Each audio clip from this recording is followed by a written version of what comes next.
of December 2nd to order, hearing the subject of single-use materials regulations. Can we start with a roll call? Councilmember Gutierrez. Present. Councilmember Jordan. Here. Chair Snedden. Here. Thank you. Thank you. And do we have any changes to the agenda? No changes to the agenda.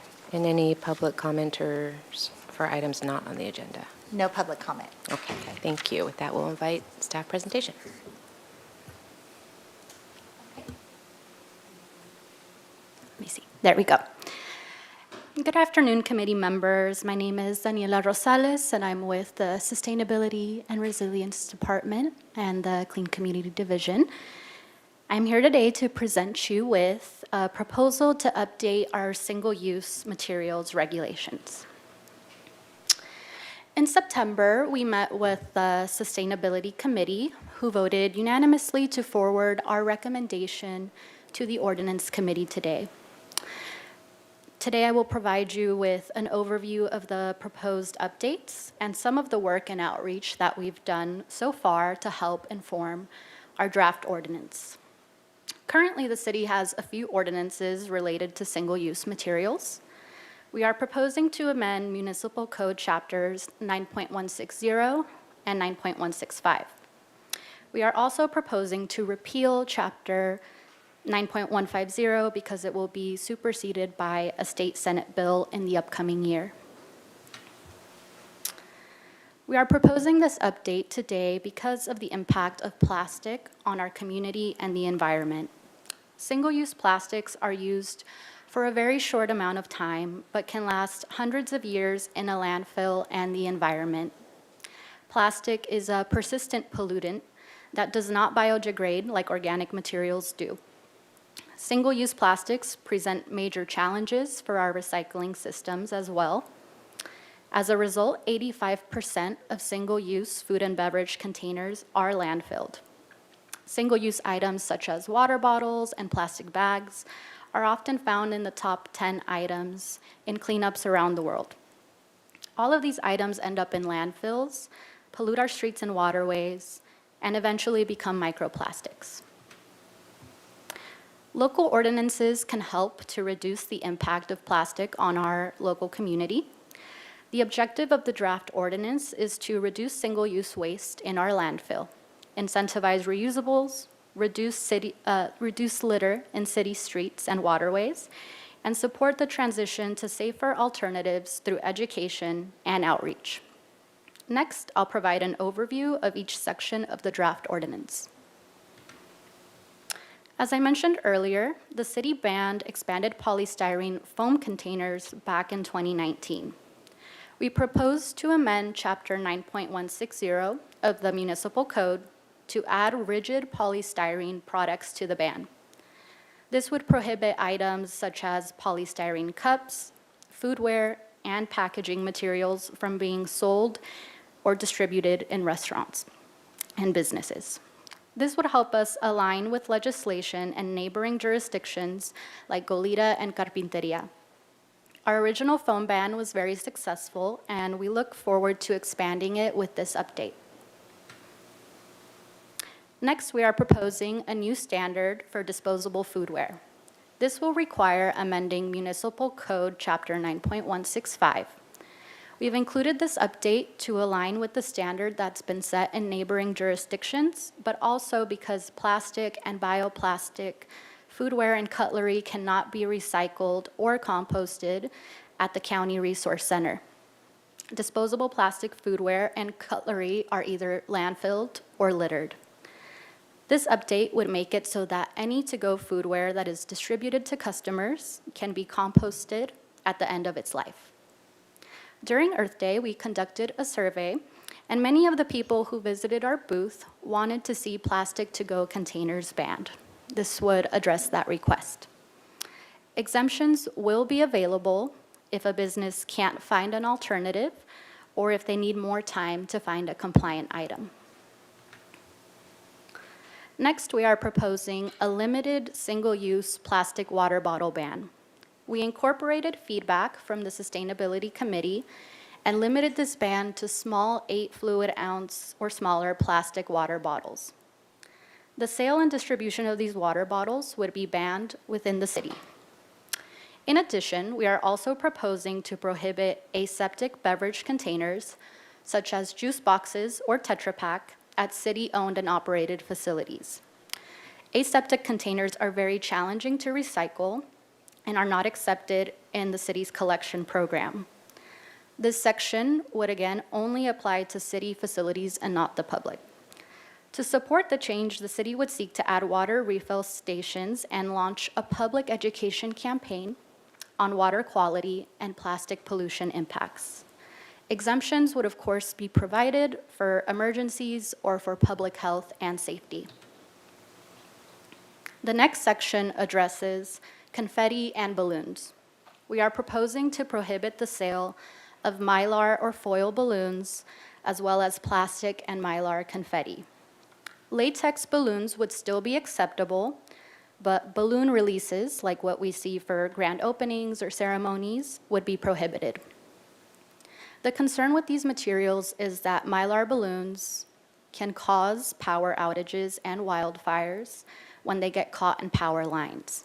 Plastic confetti can make its way into our waterways where wildlife ingests it. The city would conduct education and outreach to encourage residents to use safer alternatives for celebrations. This section of the ordinance has also been banned in neighboring jurisdictions like Goleta. To assist with confetti litter after large celebrations, we helped downtown parking to purchase a new 100% electric vacuum. We actually held a naming contest at the Earth Day Festival, and the Grime Reaper was the fan favorite. The vacuum made its debut at this year's fiesta, as you can see in the pictures. These cleanup efforts will help to supplement the proposed confetti regulations. One of the primary focuses of the proposed ordinance and one of the main goals of our division is reusable foodware. Over the past year, I've been meeting with the foodware ordinance group comprised of various jurisdictions in California. One of the group's concerns is that there are inconsistencies on what is labeled compostable across the state. The state is currently working on a Senate bill that would require packaging producers to standardize recyclable and compostable packaging, but it is taking some time. Because of this, the cities are saying that the best thing we can do is to promote reusables and to help build infrastructure to support reusable programs. Reusables should be the top priority, and we can supplement them with compostable disposables as needed. The proposed ordinance would also require food and beverages served for on-site consumption to be served on reusable foodware only. Disposable plastic foodware totals over 500,000 tons per year in California. We'd like to help reduce this number through our ordinance. To assist with the transition to reusables, the city would seek to provide grants for dishwashers and reusable foodware purchases. Exemptions would be available on a case-by-case basis for businesses that can't get dishwasher access or have site constraints. As I mentioned earlier, single-use plastic and bioplastic cups are not recyclable through the city's collection system and are landfilled. The proposed ordinance would require permitted events to ensure that at least 10% of the beverages served at the event are served in reusable cups. The Earth Day event is an example of an event that offers attendees reusable cups. Event organizers would be required to state how they will meet the requirement in the event permit application. To implement the requirement, the city would adopt a phased approach. The requirement would only apply to city-led events during the first year and apply to all other permitted events thereafter. Exemptions would be provided for cases of undue hardship or practical difficulty. The next section applies to our carry-out bag ordinance. This update would require repealing our current ordinance and adopting the state's legislation, which prohibits all plastic carry-out bags at grocery stores starting January 1st, 2026. The bill also requires a 50% paper bag recycled content requirement by 2028.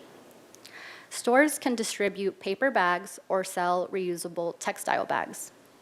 This will be implemented statewide. Repealing our existing ordinance will help to avoid any confusion with SB 1053. We will assist businesses with any questions or guidance that they may need related to the changes. So to get a better idea of what materials are prevalent in the city, we did some outreach and conducted a materials survey. Of the 282 businesses that we surveyed, 56 used disposable foodware to serve food and beverages on site. Some businesses cited space constraints or limited staffing as barriers to implementing dishwashing. We also observed various plant-based plastic straws and cutlery at multiple restaurants. Some of the businesses explained that they were not aware that this material isn't accepted in our compost program and does not break down in marine environments. This highlights the need for more education on bioplastics and simplified messaging. I added some pictures on the slide showing some local businesses who have gone from serving styrofoam prior to our current ban to serving compostables or reusables now. Our team was out in the field doing a lot of the business outreach when we first passed the foam ban in 2019. At the time, implementation seemed daunting because so many of the businesses had styrofoam. If you stepped into a business 5 years ago, the disposables would look very different. Although it took some time, these pictures show that changes can be made and that our business community is willing to work with us. Some of the businesses even switched to compostables without being required to. This tells us that businesses want to do the right thing and are headed in the right direction.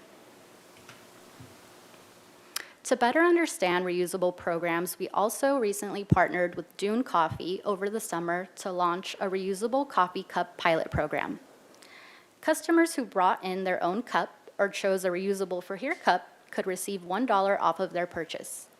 Dune offered a 50-cent discount already, and the city matched their discount to offer the $1 off. Customers could also receive a reusable clay cup free of charge instead of the disposable cup. Dune reported that compared to the 3 months prior to the pilot, the number of customers who brought in their own cup doubled. A total of about 17,000 reusable cups were used during the pilot period. With the insight that we gained from that experience, we are looking forward to expanding the program and continuing to promote reusable cups. From our experience with other single-use material ordinances, we know that ordinance implementation is one of the top concerns that the community may have. Our approach has always been to prioritize education and give businesses as many resources as we can to help them successfully transition away from single-use plastics. From what we observed in our survey, many of the businesses just need to adjust a few items to be compliant with the proposed updates. We plan to offer robust education and work closely with our Community Engagement Division to assist businesses. We also recently hired a new full-time bilingual code enforcement officer and a new recycling educator to help with the implementation. We have found success with our other ordinances through bilingual outreach and a boots-on-the-ground personal approach. We want to meet businesses where they are and find a path forward that works for them and their operations. Businesses will have resources, incentives, assistance, and exemptions available to them to help them reach the end goal. Today, we are recommending that the Ordinance Committee review and recommend for approval to the City Council an ordinance of the Council of the City of Santa Barbara amending Section 2.42040, Chapter 9.160, and Chapter 9.165, and repealing Chapter 9.150 of the Santa Barbara Municipal Code relating to expanded polystyrene single-use plastics and solid waste reduction. Thank you, committee members, for your time. Thank you so much, Ms. Rosales. And do we have any questions from the committee? Councilmember Gutierrez. Thank you, Madam Chair. Thank you, staff, for finally bringing this forward to us. It's a long time overdue, in my opinion, but the one question I have is, are we going to be enforcing this on special events as well, not just restaurants? So like, I've been to events where they serve food, but I've seen that they're serving food out of styrofoam or plastic. So are we also going to be letting the event organizers know that it has to be non-single use, non-compostable? Yes, Councilmember Gutierrez, we do plan to conduct the implementation and the outreach and enforcement with special events. In the past, with our other ordinances, what we've done is with Fiesta, which is a large event, we go in prior to the event happening. We do multiple touch-ins with the vendors. We ask them to make sure that they're compliant with our ordinance. And once the event comes, if we see something on site, we ask them to replace it, and generally they do. This will have an expanded scope because it will be applying to more foodware, not just utensils or straws or plastic, expanded polystyrene. So we do plan to expand that outreach. And I also curious with the food vendors that more generally tend to be unpermitted, like the ones that are selling tacos on State Street or what have you, around the neighborhoods. Are we also going to be enforcing this on them? Currently, we only have been working with the permitted vendors that we're aware of. The idea with this, and this is what happened with the foam ban as well, is that if we make it less accessible for them to purchase it at the stores, then they will then only have that available to them to purchase. We are aware that they might go further than our city boundaries to purchase that. That is also why there is state legislation coming down the line all across California, so that all takeout containers will eventually be compostable or recyclable. So that is the goal, but currently the outreach we've done mainly has been with the businesses that are permitted and that we're aware of to have these materials. Okay, I would recommend also enforcing on them, because it just doesn't feel right that we're going to be enforcing on permitted businesses, but not the non-permitted ones. Thanks. Thank you. We also have a comment from City Attorney Henschke on that. Thank you, Honorable Chair, members of the committee. Just to be clear, the mobile vendors that you were speaking of are subject to the ordinance, and they would be prohibited from using the products that we're talking about, just like any other food provider in town. So they are subject to the law. It just becomes a question of enforcement. Yeah, I just want to make sure that not only are they going to be penalized for being unpermitted, but also for using unrecyclable, Right. unpermitted containers. Okay, thank you. And we have some questions from Councilmember Jordan. Thanks. So on slide 6, if you want to go backwards, I see my usual criminal parts of my takeout there. I've noticed you're sneaking in the word compostable rather than recyclable, so there's probably a difference and a reason there. And as part of that, if you get to compostable and it's still dirty with food, it just goes to one place rather than being kicked out of the recyclable as not worthy. Yes, Councilmember Jordan. So we specifically define compostable as these fiber-based materials, and that's because those materials can be composted at the county's resource center, whether or not they have food on them. Right.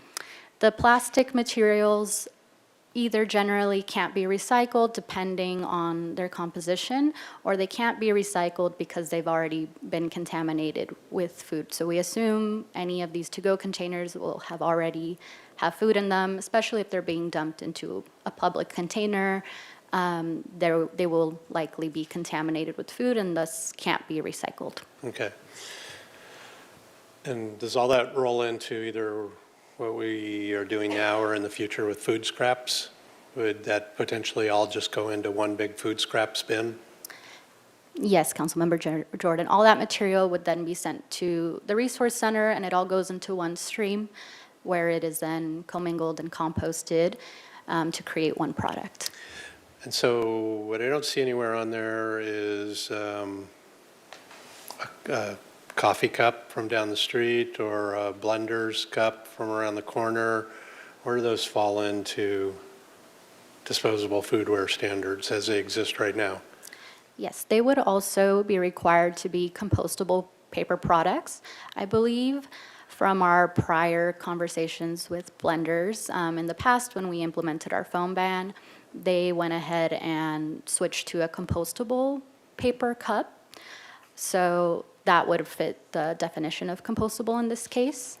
Is a regular coffee cup that appears to be paper, is that compostable? It would depend on the cup. Usually they are not because they right. are lined with plastic. So in this case, it would need to be a cup that is lined with a bio-based plastic that can be composted at the So Resource Center. that's kind of a significant visual to leave off there, right? Coffee cups in particular, I would imagine, around town are all not meeting that standard right now, mostly, probably? Yes, most of the coffee shops in town use plastic-lined paper cups. Okay.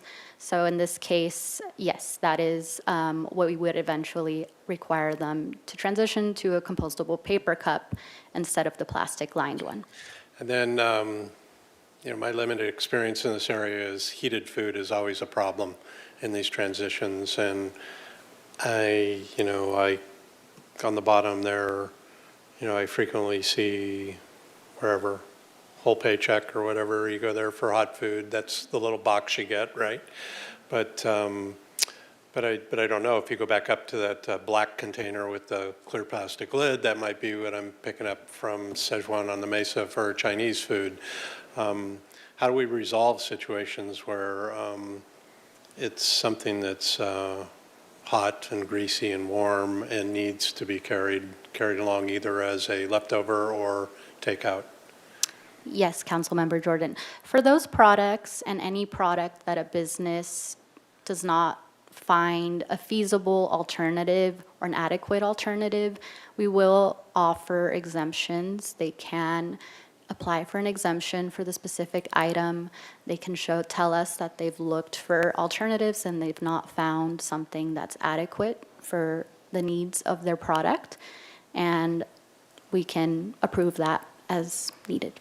Okay, then next page. I'm totally clueless about what's wrong with aseptic beverages. My garage is full of them. Whether, kids drinking coconut water or something else. And if you would have asked me to bet $1 before I walked in here and say, hey, what's better? And aseptic was one of the choices, I would have picked aseptic. So what's wrong with them? Yes, Councilmember Jordan. So aseptic beverage containers would only be banned in city facilities in this case, but in general, they can't be recycled within our collection program because they are often made of multiple materials, so it's multiple layers of paper, plastic, foil, or other materials. And that is something that our collection system cannot tear apart to recycle. And so, but our facilities and events is obviously just a stepping stone to my home, I would figure. I mean, that would be the logical progression. So that's just our little baby step, and we need to address those two in the future too, right? That would be our stance on that. Yes, and hopefully in the future with the state legislation that's coming down the line, those products will be standardized and either phased out from the producer's standpoint. Those are just, that's like, those at some point were like the holy grail because you can put milk in them and they don't spoil, that kind of thing. I mean, you don't have to refrigerate stuff that's perishable and that kind of thing. Is there anything on the horizon that addresses that without crossing the line to plastics and other multiple things being used on them? Or are we just going to run right back up against where you don't have the ability to put gallons of stuff in your garage long-term and store it for the apocalypse? Currently, those products aren't recycled in many locations throughout California. They may have opportunities for recycling Okay. abroad, but locally, we're not able to. Okay, and I think I have one more.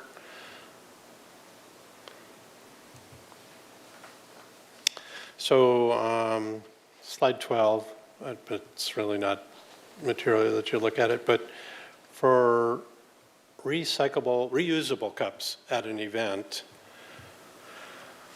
how do you envision this is actually going to work for somebody who's not using a caterer, who would bring and take away their reusable cups, but is just, I don't know, I haven't been to a drinking event for a while, but let's just say it's Earth Day. You've used that as a unbiased survey place. So let's just say it's Earth Day and it's the beer garden, and it's not catered, but they just went and got a bunch of kegs and have plastic cups. Historically, you just have the stack of plastic cups and you help yourself to a keg. How do we start moving people in the direction of having reusable cups when there's no reusable event? It's just one event, a one-off event, and typically you would just take the cups home, put them back in storage, use them again sometime later, but you're throwing away the cups that are being used. What's the answer there for something like that? Councilmember Jordan, we are looking at various options to offer the event planners as a resource. One of the examples that we've used is the Our Cup company. They provide cups to the Bowl, Earth Day, other events in town. We recently worked with Our Cup and a local film festival to explore this option. It's the one that's pictured on the slide. And it was a one-time event. Probably didn't have many attendees, I think about 100 or so, and they used that Our Cup system there. So there are options that are becoming more widely available, and the hope is to have this be a more common occurrence and to make it more accessible. And we will offer businesses grants to be able to pursue these opportunities.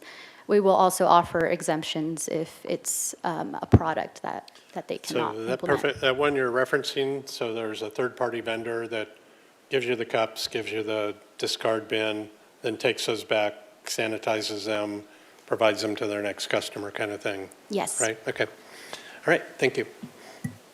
Thank you. And then I just have one question about how it applies to grocery stores that might be having, to-go containers or a case of to-go. Does it also apply to them? Councilmember Sutton, yes, the disposable the standard will also apply to grocery stores if they are offering any sort of to-go food or takeout. Okay, thank you. With that, I would like to invite public comment, and I think in the room we have one, Penny Owens. Chair Sneddon, I'd also like to announce that we do have two individuals online with their hands raised, but we'll take Kathy King first for public comment. Penny Owens? Okay.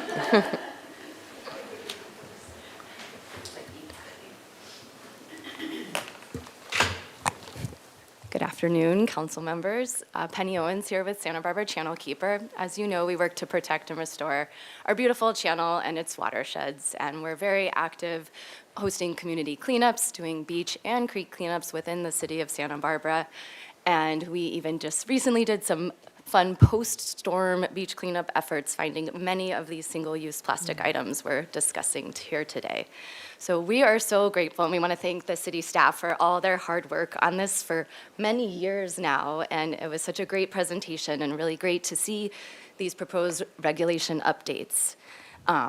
As you know, single-use plastic is pollution, can can be reduced by adopting stronger regulations, and this will reduce litter closer to the source, and it will also protect our creeks, our beaches, and our ocean. As a coastal community, I think we all know we share increased responsibility to take action to stem the tide of plastic pollution. And I just wanted to make a few comments about, so there were some questions about compostable items. And another term we've heard used too is marine degradable. And just wanted to add that a lot of those they're labeled as compostable plastic items, when in the marine environment, persist and act just like single-use plastics. And so it is really important to see these regulations updated and to shift towards compostable. And we also, as in our role protecting and restoring the channel, we're out on our research boat, and one of the most common items we find are mylar plastic balloons. And I've even found them with like barnacles and other encrusting invertebrates growing on the bottom. That's how long they'd persisted in the environment. So in addition to the threats to our power lines and wildfires, they'd persist in the marine environment. And we have some anecdotes we've shared in the past with cleanup events, especially at heavily used park areas near the beaches where that mylar confetti is used in piñatas, and it's like brings you close to madness trying to pick it up from the beach. And so we look forward to some of these updates, helping to resolve some of that and the potential impacts to wildlife, both on land and shore at the beach and in the ocean. And as a waterkeeper, I also just want to make a plug that these types of single-use plastic regulations will also help the city to meet their stormwater permit requirements and help to stay in compliance with the state's zero trash policy. So thank you again to city staff. Thank you for your time today. And we respectfully urge that you recommend for approval to the city council these proposed updates. Thank you. Thank you so much, Ms. Owens. And we have online. That was for Penny Owens. No, she's going to do hers too. I didn't even. Oh, okay. Please come up, Yes, Ms. Kathy King. King, please. And then did you fill out a slip? I do, I have hers. You have it, okay. Thank you so Filled it out in much. Spanish, hopefully I got it right. Testing my abilities there. Good afternoon, members of the council. My name is Kathy King, and I am on staff at the Community Environmental Council, and we have been pushing for regulation of single-use plastic as a fossil fuel product for almost 20 years now.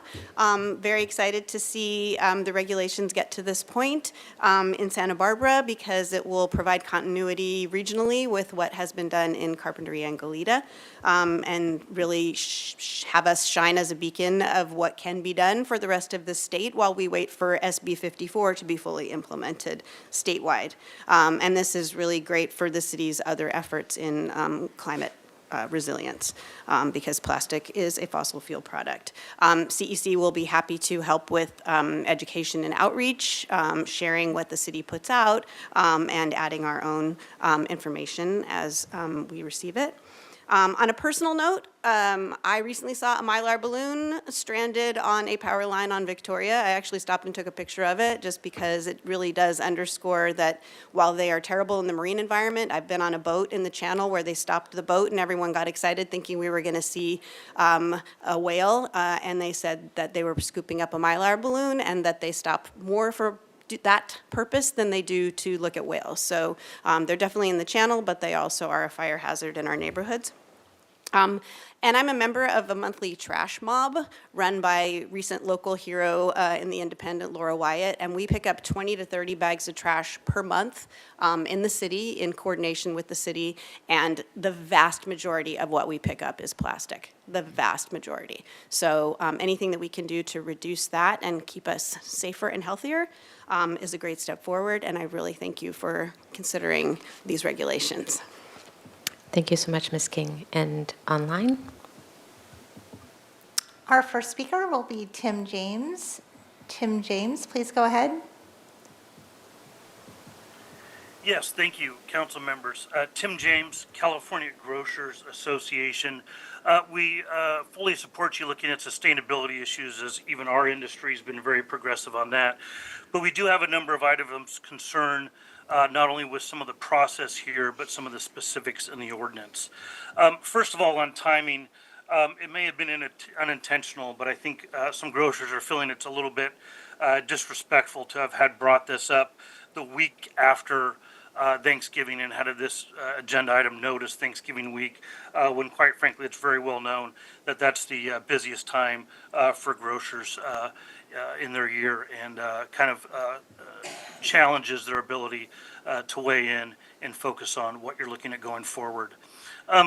We also think the education should be done before passage and not after passage, so that we can make sure we actually get an ordinance that works well, not only for your goals, but for the businesses. And that brings me to some of the more specific points. Currently, the definitions, or several of the definitions of this ordinance, are extremely broad.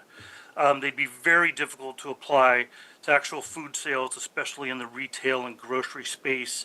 When we talk about disposable food containers and the use of the word any in that definition, it's very clear to us that these are restaurant-based, or they were viewed through a restaurant lens when they were put together, but they have definitely not been viewed through the lens of grocery stores. Right now, based on our experience in other jurisdictions, we would fully expect that we would have to discontinue sales of hundreds of products where we would not be able to have compliant packaging, including baked goods, but even, I think most notably, even rotisserie chickens. We wouldn't even have an option with that going forward. So understanding that, I think we have a challenge with the timing process, but also we really need to dig in on the specifics and the language and the application in the grocery space to avoid a number of unintended consequences.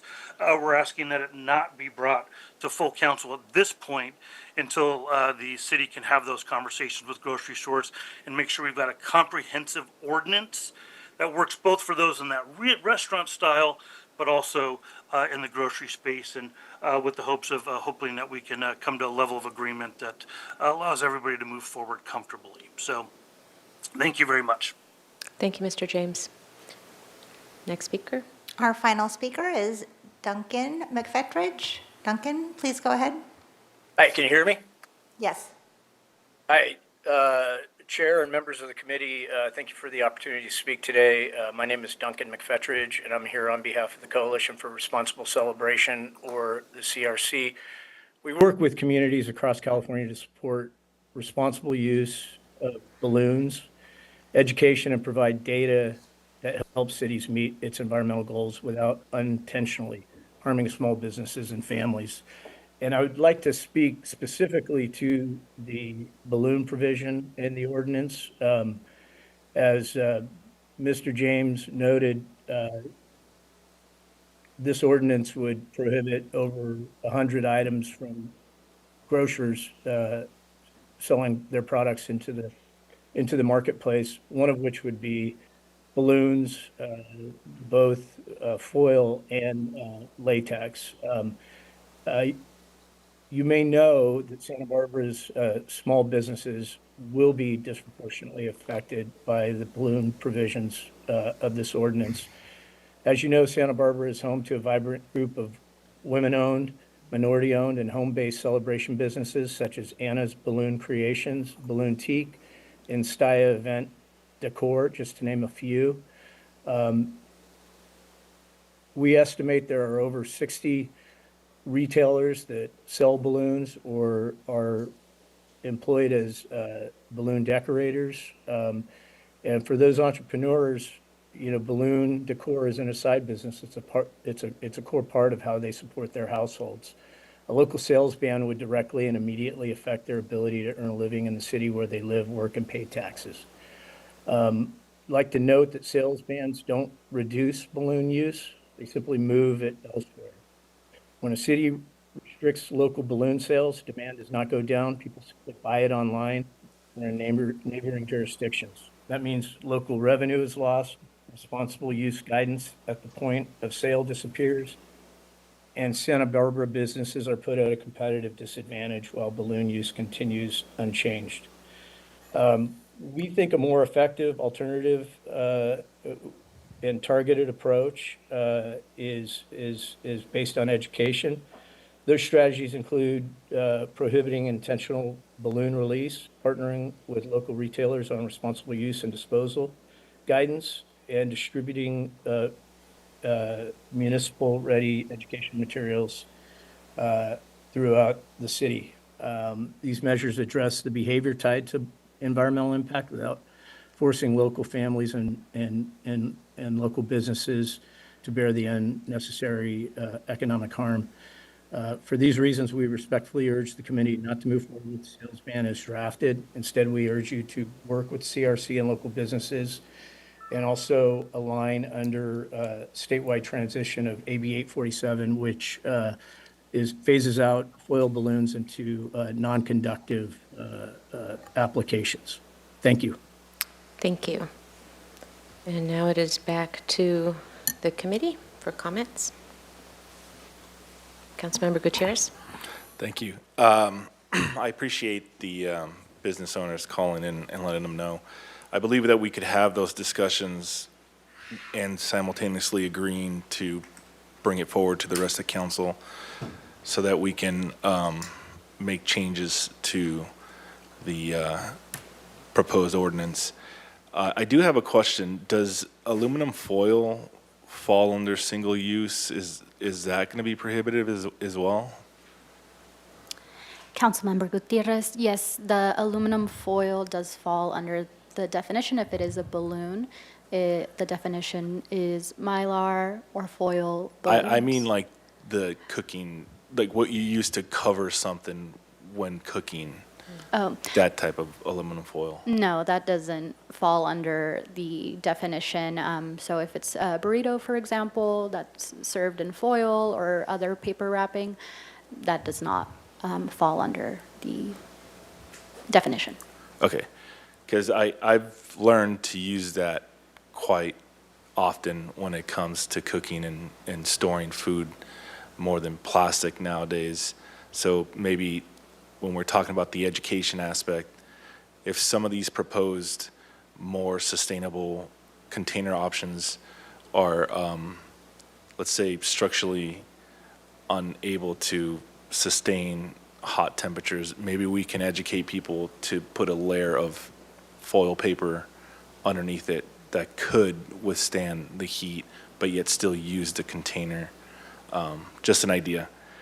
But I do want to say that I know this might seem a little unrealistic to enforce, but when you think about the history of the things that we've enforced, from like banning leaded gas, lead paint, asbestos, those things at one point in time were just like readily available everywhere. And it took a lot of years and a lot of unfortunate health issues to happen to finally convince the general public to stop doing it. Or even like smog checks. I'll give you a real world example. I spent a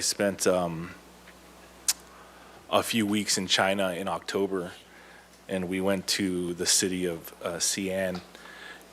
And when we landed and walked out of the airport, I immediately thought it was like really foggy out, you know, and I was like, oh, I don't have my sweatshirt.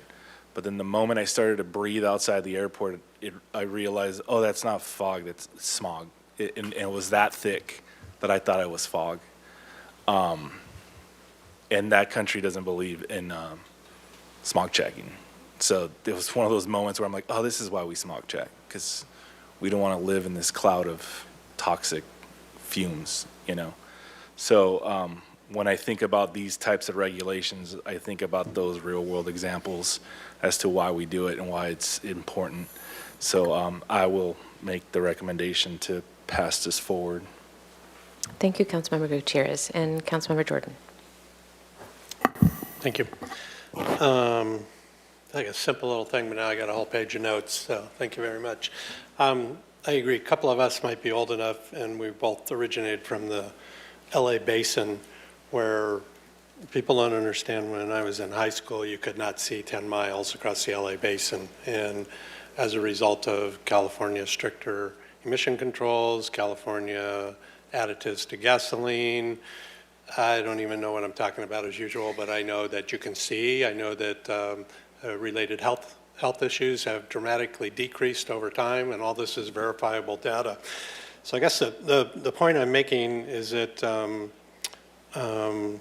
what's a existing quasi-acceptable practice does not remedy itself to do nothing. I'll get to sneak in my favorite Jerry Brown quote again, and that's, if you do nothing, you do something. And this is a normal progression away from practices that are detrimental to the community as a whole, to people as a whole. I have a little bit of sympathy for a couple of the callers in the industries, but it's not much of an argument to say that you're going to be disproportionately affected by this action when your actions are disproportionately affecting whether it's the environment, people around you, whatever. It's time to change those practices. Not linking, saying just do the education, I think is a lost opportunity for a lot of the people who don't think we should do this. So you had the opportunity up till now. This isn't new data or new stuff. And I'm just going to make the assumption, and I'll ask the question when it comes to council flat out, but we have a history of when we do stuff like this is we have the ability to enforce, but we go out and educate with our enforcement teams, and that's the last thing we want to do is start to be the plastic cup Nazis out there writing tickets for plastic cups. So our goal is to have the ability to enforce when you're ignoring us, but to go out and educate as part of the adoption. And I believe, like everything else, I believe that action pushes related industries to remedies. If you don't do anything, there's no motivation for the people who produce this stuff or sell this stuff to change. But the more action you can generate will push the industries that are contributing right now to adopt something else, something that will work. The opposite of that is to get nowhere. So, and I appreciate that you think it's a coastal issue, but it's not a coastal issue. It's also an issue everywhere where people have to manage refuse, whether you're in Bakersfield. I'm still going to use Bakersfield for a while. So, if you're inland as far as you can be, it's still a matter of dwindling resources to put all this refuse. And the more we can not make it refuse, is the longer we'll have to work on the other stuff that does go into those places that's using up the space. So, and the plastic and the Mylar stuff too, I think is long overdue. I get that by the time this gets to council, we may hear a little bit more from people who are tuned in. We may get some cultural pushback for people that have used that as a cultural basis for celebrations too. But again, I just think the detriment to wildlife and to ocean life and the ability to knock off a whole part of a community's electrical supply just with one errant balloon that was released by accident, not even purposely, just whatever. I mean, my grandkids would be holding that, it'd be gone in a second. I just think that has to be part of this too. So there's really nothing on here that I don't like with, and if that was a motion, I'll be the second. 1 2 cents input to think about. I see the boss sitting in the back there, and that's I hate things like this, and we're going to go out and sell this. And I think the pictures you showed were kind of okay, but you heard my questions like, where's coffee cups or where's blenders cups? I think you kind of need a user guide like Stormwater Manual Lite, not a phone book, but something that talks to people at their level for their specific things, whether that's the vendor on the street, whether it's the guy whose entire operation is paper and plastic because they don't even have a anything to wash dishes with, or an assembly process or progression process to do that. I think pictures go a lot further to saying, here's where we want you to go, here's where you're at, and here's where we need you to go. And they kind of speak a universal direction rather than some of the language, even just that I was confused on some of the language and the narrative that went along with the pictures, obviously. So I think have the resources to do that in that department, and I think that would be one thing to pursue, would to work on some real friendly handouts that are targeted to the specific problem areas that out there, and you do multiple ones. So something's targeting this, something's targeting that, something's just targeting every coffee store for plastic lined cups because that's their thing and that's all they use. And how we'll get that message across. So happy to second that. So when you're ready. Thank you. I agree completely with both Councilmember Gutierrez and Councilmember Jordan, and I'll add my comments. I also recently rescued a Mylar balloon out kayaking. They are everywhere, and they're very hard actually to pick up, to circle back around to. So I'm very pleased to see this moving forward. I want to add that this did come out of approval from the Sustainability and Resilience Committee as well. I think this is just another example of how the Sustainability and Resilience Department is proactive and bringing things forward that are best for the community health. As already mentioned, this addresses not just broader climate impacts, but fire safety, landfill capacity, and so very appreciative that this is moving forward. I also want to mention that this comes not just directly from the Sustainability and Resilience Department, but from community input. We heard this input when we banned plastic straws, that, well, what about all these other things? And so thanks to the advocacy of Community Environmental Council, Channel Keepers, others, bringing this forward, and then really leading the way in showing at Earth Day, for instance, that this is doable. And thank you to our business partners, to Dune Coffee, for taking the chance with the pilot program to show this is doable. So really that education component did come out first and has been far ahead of this ordinance itself coming to us today. So I'm really grateful for that this department works with the community and with business community ahead of time and really is responsive to that feedback. I really like that this comes with both the education and enforcement component and with using existing funds. So well done on that, very well done. It's important for the health and safety of the community and addresses the broader climate solutions.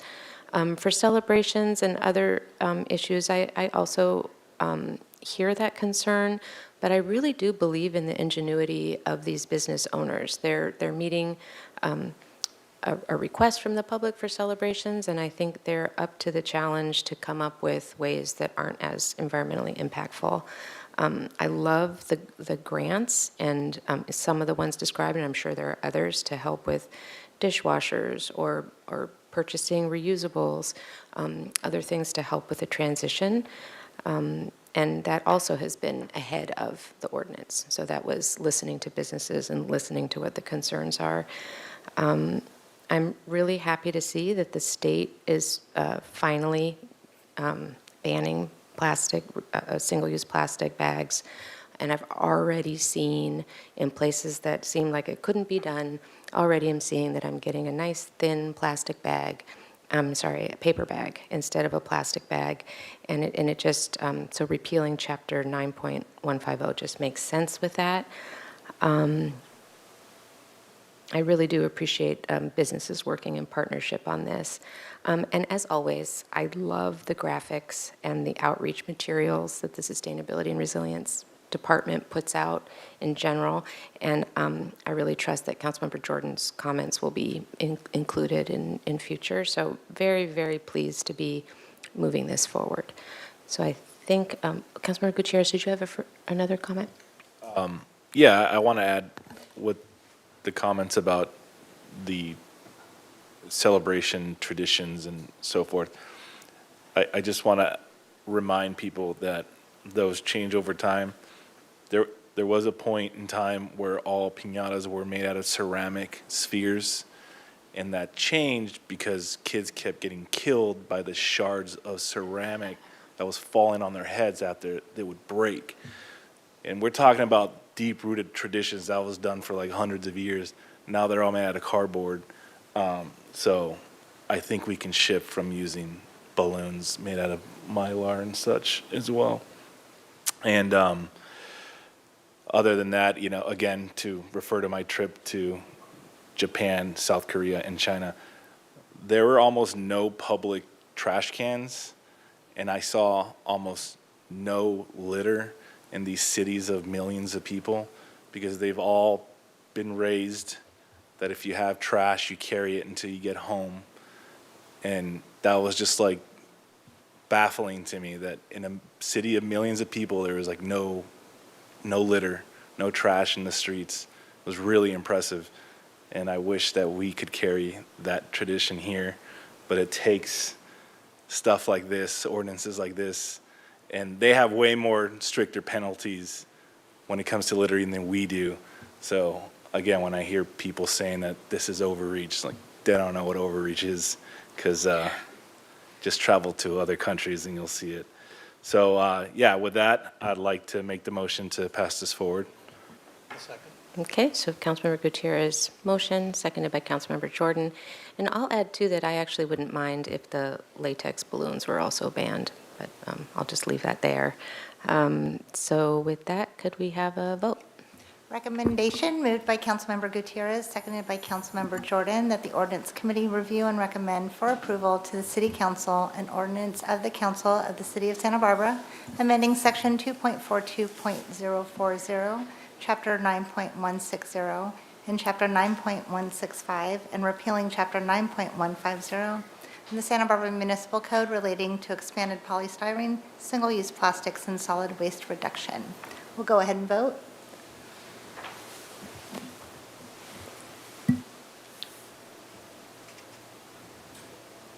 And that passes unanimously. Thank you. Thank you so much. With that, we are adjourned.